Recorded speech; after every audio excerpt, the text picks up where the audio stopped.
તો કેમ છો બધા? હું છું યશ ને તમે સાંભળી રહ્યા છો રેડિયો વેલજે 90.8 FM. 30 જાન્યુઆરીએ એલજે યુનિવર્સિટીમાં હતું LJ's own management fest, also known as Bizest. હવે આ બિઝનેસની અંદર એક સ્ટોલ હતો જેનું નામ મને બહુ યુનિક લાગ્યું હતું અને એનું નામ છે ફ્રેન્ડ્સ વિથ ફ્રેગ્રન્સીસ. અને એ સ્ટોલના મેમ્બર્સ આજે આપણી સાથે છે, તો ચલો એમની સાથે વાતોચીતો કરીએ. તમારું નામ શું છે? મારું નામ છે રાહિલ જોશી અને મારા સાથીદારો છે ફરહાન ખાંચી અને શુભમ ભટ્ટ. અમને એક આઈડિયા આવ્યો હતો કે અમે પરફ્યુમ વેચીએ, એ અમારી એક કોશિશ હતી બિઝનેસમાં, તો એ જ વિચારથી અમે સ્ટોલ રાખેલો. એટલે તમારો સ્ટોલ પરફ્યુમનો હતો, રાઈટ? યસ. તો સ્ટોલના વિશે થોડું વધારે કહો કે આનો આઈડિયા તમને કેવી રીતે આવ્યો? આનો આઈડિયા અમને પહેલાંથી એક પરફ્યુમ ને અત્તર ને એના વિશે થોડુંક અમને એવું તો હતું જ કે અમારે કંઈ કરવું છે. પહેલાંથી અમારો થોડો વિચાર હતો ને પછી અમારું રજિસ્ટ્રેશન બહુ લેટ થયું હતું. એ અમારો એડવાન્ટેજ હતો. તો એ અમે એ રીતે એ બી હતો ને આઈડિયા બી હતો. તેના ઉપરથી અમને કીધું કે કરીએ, આ ચાલુ કરીએ. ફર્સ્ટ અમે અત્તર વિચાર્યું હતું. પછી અત્તર અમે વિચાર્યું, અમે મેમને બોલાવ્યું, મેમની સાથે ડિસ્કશન બી કરી, પણ અત્તરમાં અમને કોસ્ટ ઇફેક્ટિવ નહોતા મળતા અત્તર અમદાવાદમાં. તો એટલે અમે પછી પરફ્યુમ, એ બી સ્પેશિયલી પોકેટ પરફ્યુમ અમે જોયું કે અત્યારે માણસોને ફાસ્ટ લાઈફમાં એમને એવી કન્વિનિયન્ટ વસ્તુ જોઈએ કે જે એમને ક્યાંય બી કેરી કરી શકે. તેનાથી અમને પોકેટ પરફ્યુમનો આઈડિયા આવ્યો હતો. તો આ પરફ્યુમ તમે કોઈ ટ્રેડર પાસેથી લાવ્યા હતા કે પછી કેવી રીતે હતું? નહીં જી, અમે એક કોન્સન્ટ્રેટેડ ઓઇલ જે હતા એના, એ ટ્રેડર પાસેથી લાવ્યા હતા અને એને અમે ડાયલ્યુટ કરીને અમે પરફ્યુમ બનાવ્યા હતા. ઓકે, એ પ્રોસેસ કેવી રીતે હોય છે? મતલબ શું પાણી નાખીને ડાયલ્યુટ થાય છે કે પછી એનું અલગ કેમિકલ આવે? એક કેમિકલ આવે છે, એ ઇથેનોલ અને એક બીજું કેમિકલ હોય એનું મિક્સર કરીને એનું ડાયલ્યુટર આવે. એ ડાયલ્યુટ તમે કોન્સન્ટ્રેટેડ ઓઇલમાં નાખો એટલે થોડું જે તમારા કન્વિનિયન્ટ, જેટલું તમને લાગે કે ભાઈ એટલી સ્ટ્રોંગ હોવી જોઈએ, એટલું માઇલ્ડ હોવું જોઈએ, એ હિસાબથી તમે ક્વોન્ટિટી એડ કરીને તમે બનાવી શકો છો. આનું નોલેજ તમને પહેલાથી હતું કે પછી આ બિઝનેસની અંદર કરવાનું તો એટલે થોડું ડાયલ્યુશનની પ્રોસેસ તો ખબર હતી કે ઓઇલમાં તમે ડાયરેક્ટ કોઈ આમાં નાખો એટલે ડાયલ્યુટ થઈ જાય. પછી શું નાખવાનું, કયું તમારે કેવી ફ્રેગ્રન્સ જોતી હોય તો કયું ડાયલ્યુટર નાખવાનું, એ બધું ઇન્ફોર્મેશન અમે પછી એનાલાઇઝ કર્યું. સૌથી પહેલા તો અમને ત્રણેયને પોતાને શોખ છે પરફ્યુમનો. તો સૌથી પહેલા તો એક શોખ ડેવલપ થયો. પછી અમે બિઝનેસનું અહીંયા ભણ્યા, તો અમે એ જ વિચાર્યું કે અમારા શોખનો જ અમે બિઝનેસ કેમ ના કરીએ. તો એ રીતે અમે એક પ્લાન કરીને અમે વિચાર્યું કે હા, આ જ કરશું એમ. તો આનું ઇનિશિયેટ કોને લીધું હતું? પહેલો એવો વ્યક્તિ કોણ હતો કે યાર ચલો આપણે બિઝનેસ આવી રહ્યું છે તો આપણે એક ફ્રેગ્રન્સનો સ્ટોર ઓપન કરીએ? જો અમે ઓનેસ્ટલી કહીએ તો અમને થોડું આમ પુશ આપ્યું હતું અમારા સિનિયર્સ એને મેમે. તો એ હિસાબથી અમે પછી ચાલુ કર્યું. અમે ત્રણેય જોડે જ કર્યું હતું. જે બી હતું અમારું સ્ટાર્ટિંગથી લઈને એન્ડ સુધી અમે ત્રણે જ, કોઈ બી વસ્તુ એવી નહોતી જે અલગ અલગ કરી હોય કે અમે ઇનિશિયેટ બી ત્રણેય જોડે જ કર્યું હતું. ને હા, તો એ જે અમને તો આનો આઈડિયા કેવી રીતે આવ્યો? આઈડિયેશન એ જ કે શોખ હતો અમને, ને એ જ પછી કે તમને ક્લિક થાય કે ભાઈ તમને બિઝનેસ કરો તો કેનો કરશો? તમારો પહેલો જવાબ એ જ હોય કે જેનો તમને સૌથી વધારે શોખ હોય એનો જ બિઝનેસ. અને જો શોખ હોય ને તો થાક બી ના લાગે. 100%. અને અમને ક્યારેય એવું નહીં લાગ્યું, અમને બોજ લાગ્યો જ નથી. આની તૈયારી માંડો કે અમે રીસ્ટોકિંગ બી કર્યું હતું સ્ટોલમાં, તો એની બી જે નાની મોટી તૈયારી હતી, અમને ક્યારેય બી કંટાળો નથી આવ્યો.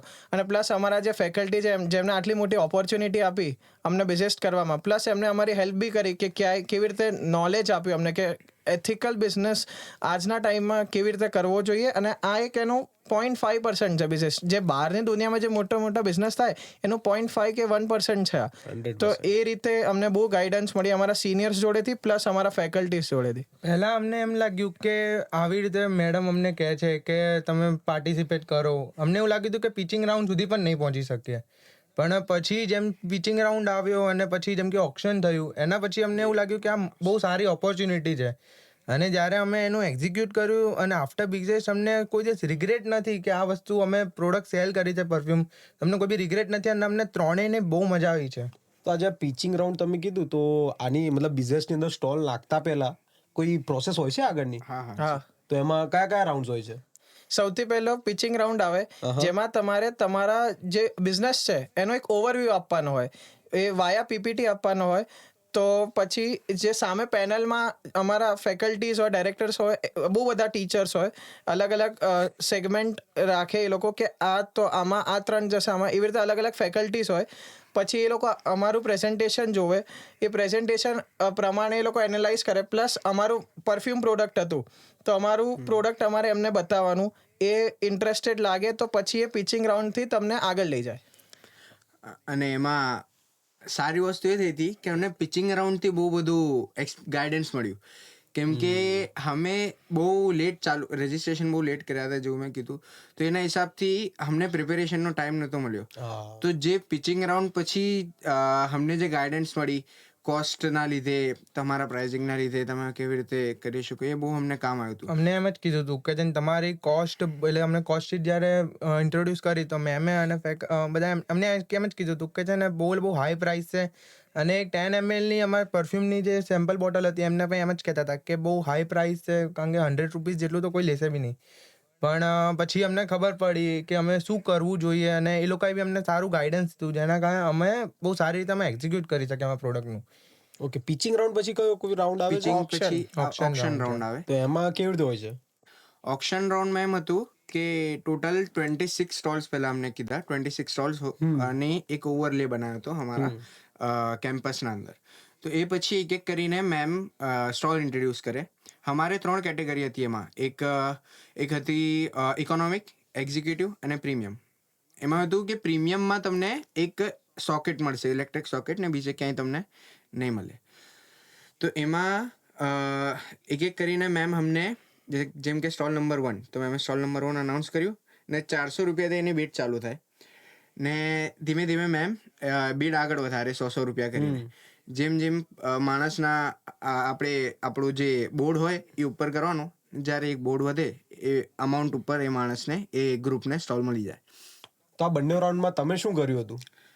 અમે બંને રાઉન્ડ, ફર્સ્ટ રાઉન્ડમાં તો જેવું કીધું કે અમે થોડી બહુ, ફર્સ્ટ રાઉન્ડમાં અમે પ્રાઇમરી રિસર્ચ નથી કરી બહુ. અમે જે બધી નેટ પરથી ડેટા મળ્યો હતો કે પછી અમારા ફ્રેન્ડ્સને બધાથી ખબર પડી હતી, એ બધું જ અમે કરીને એક પીપીટી બનાવીને સબમિટ કરી દીધી હતી. પણ જ્યારે બધું પત્યું, પિચિંગ રાઉન્ડ પત્યું, અને ફોર્ચ્યુનેટલી અમે નેસેસરી ચેન્જીસ કરીને એમાંથી બહાર આવી ગયા. એટલે પછી અમે માર્કેટમાં ફર્યા, ઘણી જગ્યાએ ફર્યા, અને ત્યાંથી અમને આઈડિયા મળ્યો કે અમારે આગળ શું કરવું જોઈએ. અને ઓપ્શન રાઉન્ડમાં અમારું એક બજેટ હતું 2500 સ્ટોલ લેવાનું. અને જેવું પહેલા 2 સ્ટોલ ગયા ત્યારે જ ખબર પડી ગઈ હતી કે આ વખતે બહુ એગ્રેસિવ બધા કરશે સ્ટોલમાં. તો થર્ડ સ્ટોલ અમે લીધો, એ અમને 2400માં પડ્યો. અને આમ કહેવાય કે મિનિમમ જે હતા પ્રાઇસ સ્ટોલનો એ 2200 હતો, એમાં 2400માં આવ્યો હતો. અને બીજા વધારે પડતા 3200ના સ્ટોલ હતા. એટલે એમાં જે અમે એનાલાઇઝ કર્યું કે જે ફર્સ્ટ 2 સ્ટોલના હિસાબથી હવે આટલું જ જશે, અને એના પછી બહુ બધા એગ્રેસિવ રમવાના છે, તો એ હિસાબથી થોડુંક ચલાવીને અમને સસ્તામાં મળી ગયું. તો તમારી યુએસપી શું હતી જ્યારે તમે ઉતર્યા બિઝનેસના મેદાન ઉપર? તો તમારી યુએસપી શું હતી? એકચ્યુઅલી અમે છે ને સૌથી પહેલાં એ જ જોવા માંગતા હતા કે છે ને કેટલી અમારે છે ને પ્રોડક્ટ તમારે કેટલા ઓછામાંથી ઓછા પ્રાઇસમાં બને છે. અને અમને પ્રોફિટ માર્જિન બી ચલો હજી ઓછો હોય ને તો બી વાંધો નથી, પણ જો કોસ્ટ પ્રોડક્ટની ઓછી હશે તો પછી એટલે લોકો લેશે. અને ઉપરથી અમારા જે બધા જેમ કે અમે ટોટલ 130 બોટલ્સ જેટલી લાવ્યા હતા. તો એ અમને એવું હતું કે આઉટ ઓફ સ્ટોક થઈ જાય ને, એટલે બધી સેલ્સ થઈ જાય ને તો વધારે સારું છે અમારા માટે. એટલે પ્રાઇસ અમારો બહુ સારું યુએસપી હતું. પ્રાઇસ અને એક જે અમે વેરાયટી પ્રોવાઈડ કરી હતી કસ્ટમર્સને, એ અમને કોઈ બી બોટલ અમે એવી નહોતા લાયા કે જે અનઇવન અમારી જાતી હતી. અમારી બધી બોટલ અમે એક એનાલિસિસ કરીને લાયા હતા કે અમે આ ટાર્ગેટ ગ્રુપ આવશે. જાણે ફોર એક્ઝામ્પલ ફિમેલ્સ થઈ ગઈ, તો ફિમેલ્સ માટે અમે 2 ફ્રેગ્રન્સ લાવ્યા હતા. પછી એક સ્ટ્રોંગ, એક માઇલ્ડ, એક થોડુંક ટેંગી ટાઈપ, એવી રીતે અમે જે 6 સિલેક્ટ કર્યા હતા એમાં બહુ બેસ્ટ સિલેક્ટ કર્યા હતા. એટલે અમારી વેરાયટી અને પ્રાઇસ, આ 2 વસ્તુ ઇન દેટ સેગમેન્ટ, પ્રાઇસ એટલે ઇન દેટ સેગમેન્ટ અમારું પ્રાઇસ અમે ઓછામાં ઓછું કરવાનું ટ્રાય કર્યું. અને બીજું એક રીઝન હતું સર, અમારો પ્રોડક્ટ ફટાફટ વેચાવાનું જે હતું કે અમારું પ્રોડક્ટ છે ને પોકેટ ફ્રેન્ડલી હતું. પોકેટ ફ્રેન્ડલી એટલે કે એવું બી નહોતું કે તમે કેરી કરવામાં અઘરું પડે. પરફ્યુમ હતું અને નાની બોટલ હતી 10 થી 12 ml ની. તો એમાં એવું હતું કે સર તમે ઇન કેસ કેરી બેગ બી ના લો, તમે સિમ્પલી પોકેટમાં રાખો તો બી ચાલે. એટલે એ બી અમારા કસ્ટમરને વાંધો નથી આવ્યો કે અચ્છા લીધું તો લઈ કેવી રીતે જવું. એટલે એ બી અમારો એક યુએસપી હતો. તો પ્રાઇઝિંગ શું હતી? પ્રાઇઝિંગ આપણી 70 થી ચાલુ થઈ હતી ને 120 પર એન્ડ લાસ્ટ. અને અમે સેલ્સ પ્રમોશન બી કર્યું હતું. અમે ઓફર્સ બી બહુ ઘણી બધી કાઢી હતી. પ્રી સેલ્સ માટે અમે કર્યું હતું કે તમે 200 પ્રી સેલ માં તમે શીટ લખાવો, તમે 200 પહેલા પે કરી દો તો તમને મેલાને દિવસે 350 રૂપીઝના પરફ્યુમ મળશે 200 રૂપીઝમાં ફર્સ્ટ 5 કસ્ટમર્સ માટે. પ્લસ સર અમે કોલેબોરેશન રાખ્યું હતું. એક સ્ક્વિડ ગેમનું સ્ટોલ હતું, એની જોડેથી અમે કોલેબ એવી રીતે રાખ્યું હતું કે તમે અમારા ત્યાંથી ત્યાં સ્ક્વિડ ગેમમાં તમે જીતો તો એક પરફ્યુમ અમારા તરફથી ફ્રી, અને અમારા તરફથી એક ટોકન લઈને જાઓ તો ત્યાં સ્ક્વિડ ગેમમાં તમને 33% ઓફ મળશે. એ રીતે અમે એક સ્ટ્રેટેજી લગાવી હતી. પ્લસ એવી રીતે ઘણી અલગ અલગ ઓફર્સ હતી જેનાથી કસ્ટમર્સ અમારી જોડે એટ્રેક્ટ થયા અને અમારી સેલ્સ વધે. અત્યાર સુધી તમારા લોકો જોડે જેટલી વાતો કરી એનાથી મને એમ લાગ્યું કે આ બિઝનેસની અંદર બિઝનેસ્ટે તમને લોકોને ઘણો બધો બહારનો એક્સપિરિયન્સ આપી દીધો છે કે તમે જ્યારે આ કોલેજની દુનિયામાંથી બહાર નીકળી જ્યારે રિયલ વર્લ્ડમાં બિઝનેસ કરવા જાઓ તો કેવા પ્રોબ્લેમ્સ ફેસ કરવા પડે છે, કેવી સિચ્યુએશન્સ આવે છે. તો એનો તમને બિઝનેસ્ટે થોડું એને 0.5% તમને શીખવાડ્યું. તો એનો એક્સપિરિયન્સ કેવો હતો? મતલબ કેટલી ટેન્શન હતી ડ્યુરિંગ આખા બિઝનેસના જે ફેસ્ટિવલ હતો તો એમાં કેટલી ટેન્શન હતી કે આમ ભાગાદોડી થાય છે કે કસ્ટમરને પરફ્યુમ મળતા નથી, ખોવાઈ ગયા, તો એવું બધું શું હતું? સૌથી પહેલા સર અમને એ ખબર પડી કે લોકો જોડે વાત કેવી રીતે લાઈક અમે અમારો પ્રોડક્ટ વેચીએ છીએ તો લોકો જોડે અલગ અલગ જાતના લોકો આવે, એમનો અલગ અલગ માઇન્ડસેટ હોય, એમની સાયકોલોજી અલગ હોય. એક પરફ્યુમ છે એને લઈને કોઈ એક કસ્ટમર બીજું વિચારશે, એને લઈને કોઈ સેમ પરફ્યુમને લઈને કોઈ બીજું વિચારશે. તો લાઈક એ લોકોને અલગ અલગ લોકોથી અલગ અલગ મેન્ટાલિટીથી કેવી રીતે ડીલ કરવું, એ અમારી સૌથી પહેલી લર્નિંગ હતી બિઝનેસમાં. અને પ્લસ એમાં છે ને લોકો કેવી રીતે અમારા જોડે વાત કરે છે એના ઉપરથી અમે કેવી રીતે પરફ્યુમ વેચાવા જોઈએ. અને બધાની ફ્રેગ્રન્સ અલગ અલગ હતી, તો પછી તો બધાને બધી ફ્રેગ્રન્સ ટ્રાય કરવા દઈ અને પછી એ લોકો ના લે અને પછી કંઈ બી કહીને જાય. કાં તો બહુ બધા સારા કસ્ટમર્સ બી હતા કે જે અમારે ત્યાં એલજેમાંથી હતા, કે જે બહારથી બી ઘણા બધા આવેલા હતા કે જે અમારે બહુ સારી રીતે વાત કરે છે અને એ લોકો 2 કે 3 પરફ્યુમ બી લઈ ગયા છે. અને અમે બીજી બધી વસ્તુમાં બી અમને સપોર્ટ કર્યું, તમને એન્કરેજ કર્યું કે તમે બહુ સારું કરો છો. અને જો તમે આ બિઝનેસ સુધી તમે આ વસ્તુ ના કરતા પણ તમે જો ઓફલાઈન બી તમે ચાલુ કરો તો બહુ સારી વસ્તુ છે. અને જેવું અમે કીધું કે પિચિંગ રાઉન્ડ સુધી તો ઠીક હતું, અમે ઇન્ટરનલ અસેસમેન્ટ કર્યું ને એવું. પછી જે અમે બહાર માર્કેટમાં ગયા એ અમને સૌથી મોટું એક્સપિરિયન્સ કે પછી કહેવાય કે લર્નિંગ મળી માર્કેટમાં મળી. કે તમારે એક જગ્યાએ તમે એવું વિચારી દેશો કે હું અહીંયા જઈને મને તો ઇઝી પડશે, આથી ના કરી દઉં, એ બધું તમારે કહેવાની વાતો છે. તમે માર્કેટમાં ઉતરો એટલે તમને ખબર પડે કે કેવી રીતે શું બધું થશે, ધક્કા ખાવા પડશે, સાંભળવું પડશે. તો એ બહુ મોટી અમને એક આપણે કહેવાય ને આંખો ખુલી અમારી કે શું અમે રિયલ વર્લ્ડ શું કહેવાય. અને સર સાચી વાત. બિઝનેસ શું છે કે તમારી કેપેસિટી ડિફાઇન કરે કે લાઈક બિઝનેસ એક ઓશન જેવું છે, તમે ધારો એટલું પાણી કાઢી શકો ઇફ તમારામાં તાકાત હોય. તો આ એક અમારી બિઝનેસમાં અમે એટલું મોટો તો બિઝનેસ ને એક દિવસનો સ્ટોલ હતો પણ એક આઈડિયા આવી ગયો કે મહેનત બહુ માંગે. જો અગર તમારે સાચે ધંધો કરવો હોય તો એક સ્ટોલમાં બી એટલી મહેનત છે અને સાચે તમારે રિલાયન્સ જેવી કંપની બી ખોલવી હોય ને તમારે દિવસ રાત એક કરવા પડે, બાકી તો કંઈ ભેગું ના થાય. તો હવે નેક્સ્ટ યરનું શું પ્લાનિંગ છે? નેક્સ્ટ યર જે બિઝનેસ આવશે એનું અત્યારથી કંઈક પ્લાનિંગ કર્યું છે? અમને એવું હતું કે આ વખતે પરફ્યુમ યુનિક છે તો અમે પરફ્યુમ રાખ્યું બોટલ. હવે નેક્સ્ટ યર જે આજ સુધી નથી થયું એ નેક્સ્ટ યર રાખશું. પરફ્યુમ થઈ ગયો, હવે પરફ્યુમ રાખવાનો કોઈ ઓલું નથી. કંઈક નવું ટ્રાય કરવું કાંઈક નવું ટ્રાય કરું. કસ્ટમર જ્યારે આવે એને લાગવું જોઈએ કે આ 3 જણા હર વખતે નવું લાવે છે એવું લાગવું જોઈએ. તો હવે ઓવરઓલ બિઝનેસ જ્યારે એન્ડ થયું એનો એક્સપિરિયન્સ કેવો હતો? તમને પ્રોફિટ મળ્યું, લોસ મળ્યું, મજા આવી, મજા ના આવી, ટેન્શન હતું? ઓવરઓલ એક્સપિરિયન્સ કેવો હતો? ફર્સ્ટલી તો અમને છે ને જ્યારે 8 વાગ્યામાં છે ને જેમ કે બધા લોકો આવવાના ચાલુ થઈ ગયા હતા, અમને પહેલાં તો એવું જ હતું અડધો કલાક સુધી કોઈ બી બોટલ્સ એક બી વેચાઈ નહોતી. તો અમને એમ જ હતું કે મે બી આજે બોટલ્સ બહુ બધી આપણે ઘરે લઈ જવી પડશે કાં તો ભાઈ બહાર છે ને ઓછા ભાવમાં વેચવી પડશે. પણ જ્યારે એટ ધ એન્ડ જ્યારે 4 વાગ્યા અને ત્યાં સુધીમાં અમારા ઘણા બધા ફ્રેન્ડ્સ હતા અમારા ક્લાસના, એ લોકો એમને બહુ જ હેલ્પ કરી કે એ લોકોએ છે ને અમારી લાસ્ટ 16 બોટલ્સ બાકી હતી જે વેચાતી નહોતી અમને, તો એ લોકોએ બહુ જ એન્કરેજ કર્યા, અમને લોકોને સપોર્ટ કર્યું, અમારા સ્ટોલમાં આવીને બી એ લોકોએ હેલ્પ કરી છે અમારી, જેનાથી લોકો બહુ એટ્રેક્ટ થયા છે અને એ લોકોએ બધા બહુ હેલ્પ કરી છે અમારી. અને બીજી વસ્તુ કે જેને અમે પાછું અમને વિચાર્યું બી નહોતું આ વસ્તુ કે અમે કોઈ દિવસ રીસ્ટોક કરીશું અમારા પરફ્યુમનો. અમે 1 વાગ્યા હતા તો ત્યાં સુધીમાં અમારી મોસ્ટલી બધી બોટલ્સ ખાલી થવા માંડી હતી, અને પછી ફરહાન અને રાહિલ એ બંને જઈને પાછી રીસ્ટોક કરી હતી અમારા બોટલ્સ, અને મે બી 20 to 30 બોટલ્સ જેટલી અમે પાછી રીસ્ટોક કરી હતી અને એ બી વેચાઈ ગઈ હતી 4 વાગ્યા સુધીમાં. એટલે અમારે ક્રિટિકલ થિંકિંગ ને ઇન્વેન્ટરી મેનેજમેન્ટ આમાં બહુ શીખવા મળ્યું અમને. 100%. અને જે અમારું એક્સપિરિયન્સ કહીએ તો એક રાત પહેલા સુધી જ આપણે કહીએ કે 8 વાગ્યા હતું, અમે 3-4 વાગ્યા સુધી તો આ લોકો 2 બોટલ ભરતા હતા અને હું કૂપનનું બધું જોતો હતો, તો એટલે ટેન્શન તો બહુ જ હતું, મજા બી બહુ આવી. બીજા દિવસે જ્યારે સેલ ચાલુ થઈ ત્યારે એના થોડા ટાઈમમાં જ અમને આમ તો લાગી ગયું હતું કે હવે આપણે લોસનો ટેન્શન તો છે નહીં, બ્રેક ઇવન તો આપણે આવી જ જાશું. એટલે એ પછી મજા બી એમાં અમને બહુ આવી. અમે કેટલી બધી વસ્તુ એક્સપિરિયન્સ કરી અમે તમે જોઈએ તો એક તમે જ્યારે માર્કેટમાં હો ને ત્યારે તમને ખબર પડે કે કેટલી વસ્તુ તમે હજુ એક્સપ્લોર કરવાની બાકી છે. અમે ત્યાં ઊભા હતા તો અમે જોયું કે આમાં એક્સપ્લોર હજુ અમારે બહુ કરવાનું બાકી છે, કરીશું નેક્સ્ટ યર બી સારો સ્ટોલ લાવશું. અને બિઝેસ્ટમાં અમે સૌથી પહેલી વાત તો એ જ શીખ્યા કે જે અમે ચોપડામાં ભણેલું હતું એ દિવસે અમે ટેબલ પર મૂકેલું. જેમ કે ફાઇનાન્સની વાત કરો તો અમે જે અમારું આખું ફાઇનાન્સ મેનેજ કરતા હતા, એમાં કોસ્ટ આવી ગયું, અમારું રેવન્યુ આવી ગયું, પ્રોફિટ આવી ગયું, પ્રોફિટ માર્જિનથી માંડીને ઓવરઓલ બધું જ ફાઇનાન્સનું અમે જે ભણેલા છે ક્લાસમાં એ અમે એ દિવસે ત્યાં મૂકેલું. પછી માર્કેટિંગની વાત કરો તમે ઓફર્સ રાખી હતી, અમે કસ્ટમરને કન્વિન્સ કર્યા હતા, તો એ પછી સેલ્સ ડિસ્ટ્રીબ્યુશન એવી રીતે ભણવાની દરેક નાની વસ્તુઓને અમે ભેગી કરીને સ્ટોલ પર મૂકી હતી.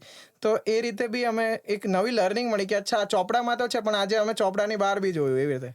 તો એની અંદર રોલ્સ કેવી રીતે ફાળવ્યા હતા? કયું ડિપાર્ટમેન્ટ સંભાળતું હતું? નહીં, એમાં સર એવું કઈ જ નતું, બધા બધું કરતા હતા. એક માણસ સેલ્સ બી કરે, ઇન્વેન્ટરી બી એ જોવે. એવું હતું કે અમે અગર ક્લાસિફાઈ કરી દઈશું ને તો એ મજા નહીં આવે. જે માણસ ને અંદરથી ઓલું આવે ને કે ભાઈ હા હવે આપણે આ કરવું છે, હવે આપણે આ કરવું છે, પણ તોણે એ છે કે એફર્ટ પૂરો નાખ્યો, જે બી કામ કર્યું અમારું એફર્ટ અમે પૂરો નાખ્યો અને અમે એનું પ્રોફિટ જ થયું છે. કેટલું થયું? એ તો આમ થયો નોમિનલ. અમે એમ વિચારો તમે કે આખો દી કોઈ માણસ કામ કર્યું તેનું જે એને રેમ્યુનરેશન સારું મળવું જોઈએ એક સેલ્સ પર્સનને, એ હિસાબથી અમને મળી ગયું. અને સર તમે પ્રોફિટ કહો, તમે ત્રણે ગુજરાતી છે, પ્રોફિટ વગર તો કેમનું ચાલે સર? તો થયું જ હોવું જોઈએ અને થયું જ છે સર. હવે અમે ન્યુમેરિકલી નહીં કહીએ બટ વર્બલી કહી દીધું. એવું નથી. શું છે કે સ્ટોલ્સ એવા હતા કે જે લોસ થયા છે કેટલા, તો એ પછી થોડુંક ના મજા આવે. શું આપણે ડિસ્ક્લોઝ કરી દઈએ તો એમને એટ ધ એન્ડ ખબર પડી હતી કે ઘણા બધા સ્ટોલ્સ એવા બી હતા કે જે લોકોએ લોસ કર્યું છે, અને એટલીસ્ટ અમે લોકો પ્રોફિટમાં હતા તો અમને બહુ સારું લાગ્યું. ને આ જે લોસના કાઉન્ટ હતા એ લાસ્ટ યરથી ઘણા ઓછા થયા છે. તો એ અમારું એક કહેવાય કે ઇન્સ્ટિટ્યૂટનું જ અમારું ઓલું હતું કે અમને પિચિંગ રાઉન્ડમાં બી એટલી હેલ્પ કરી. જો અમે પિચિંગ રાઉન્ડમાં જે પિચ કર્યું હતું એ જ અમે સેલ કરતા તો એ અમે બી લોસમાં જઈ શકતા હતા. તો એ એમનું હેલ્પ કર્યું ને એમણે જે ગાઈડ કર્યા લોકોને, એટલે એ હિસાબથી આ વખતે ઘણું ફરક પડ્યો છે, ફૂટફોલ્સ બી વધ્યા હતા, અને એટલે થેન્કફુલ છે અમે. અને સર ઇન કેસ અમારું પ્રોફિટ ના બી થાત ને તો કોઈ અફસોસ નતો, કેમ કે અમને એક નવી લર્નિંગ મળી હતી. 100%. એટલે પ્રોફિટ માટે અમે નતા આવ્યા બેઝિકલી, કેમ કે અમારે શીખવું હતું અને પ્રોફિટ થયો તો એ ઓલું ના સોના પર cherry on the cake. Cherry on the cake. Bus exactly A situation છે સર. કઈ નહીં. તો હવે તમે લોકો નેક્સ્ટ યર તો 3rd યરમાં જતા રહેશો, તો જે તમારા જુનિયર્સ છે એમને તમે શું ટીપ આપવા માંગો છો બિઝનેસની અંદર કે પછી ઓવરઓલ બિઝનેસ રિલેટેડ? ઓવરઓલ તો કહીએ કે તમે પહેલાં તો બિઝનેસની વાત કરીએ તો પાર્ટિસિપેશન કરો જ. તમે ભલે ફર્સ્ટ રાઉન્ડમાં તમારું ઓલું હોય, આઈ વુડ હોપ કે તમે આગળ જાઓ, પણ તમે પાર્ટિસિપેટ તો એટલીસ્ટ કરો. ભલે તમે પછી આગળ ના જાઓ, તમને એક એક્સપિરિયન્સ મળશે, એક લર્નિંગ મળશે, જેવું અમને મળ્યું. અમારો સ્ટોલ ફર્સ્ટ ટાઈમ હતો, હું ભલે 2nd યરમાં હતા, તો એટલે અમને જે એક્સપિરિયન્સ મળ્યું એ તમે પહેલા અમારી પહેલા એ લોકો લઈ લેશે એક્સપિરિયન્સ, તો એ અમારે એક સ્ટેપ આગળ અને રહેશે બધી વસ્તુ. સર બીજી વાત તો એ કે તમારે ચાલુ હોય ને તમારે પહેલા ઊભું થવું પડે. એટલે એ રીતે બી તમારે જો તમારે બિઝનેસ તમારો અલ્ટિમેટ ગોલ હોય બિઝનેસ, તો તમારે આમાં પાર્ટિસિપેટ કરવું જ જોઈએ. અને ના બી હોય તો તમારે બહારની દુનિયા જાણવા માટે બી આમાં પાર્ટિસિપેટ કરવું જોઈએ. અને મેઇન વસ્તુ કે છે ને, હું તો એવું જ ઈચ્છું જ છું કે જેમ બધા ઓપ્શન રાઉન્ડ થી બી આગળ, પણ મેઇન કે તમે તમારું પોતાનું ફાઇનાન્શિયલ મેનેજમેન્ટ સારું કરજો, ઇન્વેન્ટરી મેનેજમેન્ટ સારું કરજો, જેનાથી છે ને તમને પ્રોફિટ મળી શકે છે. અને છે ને વધારમાંથી વધારે ગાઈડન્સ લેજો ફેકલ્ટીઝથી, એ લોકો બહુ જ હેલ્પ કરે છે, જેમ અમને કરી હતી. એક કોઈ શીખ જે બિઝનેસને તમને આ વર્ષે આપી ઇન્ડિવિજ્યુઅલી? સૌથી પહેલા તો એ જ લર્નિંગ મોટી, કે લાઈક કેવી રીતે બધું ફાઇનાન્સ મેનેજ કરવું. અને પ્લસ બીજું તો લોકો સાથે અમે ડીલ કર્યું હતું એને એવી નાની મોટી બહુ નાની નાની શીખ છે. જો બધી કહેવા જઈશ તો ટાઈમ હાથમાં નહીં રહે. કોઈ એક જ? કોઈ એકમાં કહું તો સર એ જ કે અમને બેઝિકલી એકચ્યુઅલી અમે ભણતા હતા ધંધો કેવો હોય, લોસ શું હોય, એની સ્ટ્રેટેજીસ શું હોય, પણ અમે જે એકચ્યુઅલ એપ્લાય કરી અને પછી અમને જે થયું કે હા અચ્છા એકચ્યુઅલ આવી રીતે છે, આવી રીતે થાય, તો એ જ અમારી શીખ છે સર. મારી પર્સનલી કહું તો ક્રિટિકલ થિંકિંગ. જ્યારે તમે સિચ્યુએશનને એડેપ્ટ કરો જેવી રીતે, એ મારી આ વખતે બહુ સારી શીખ મળી હતી અમને.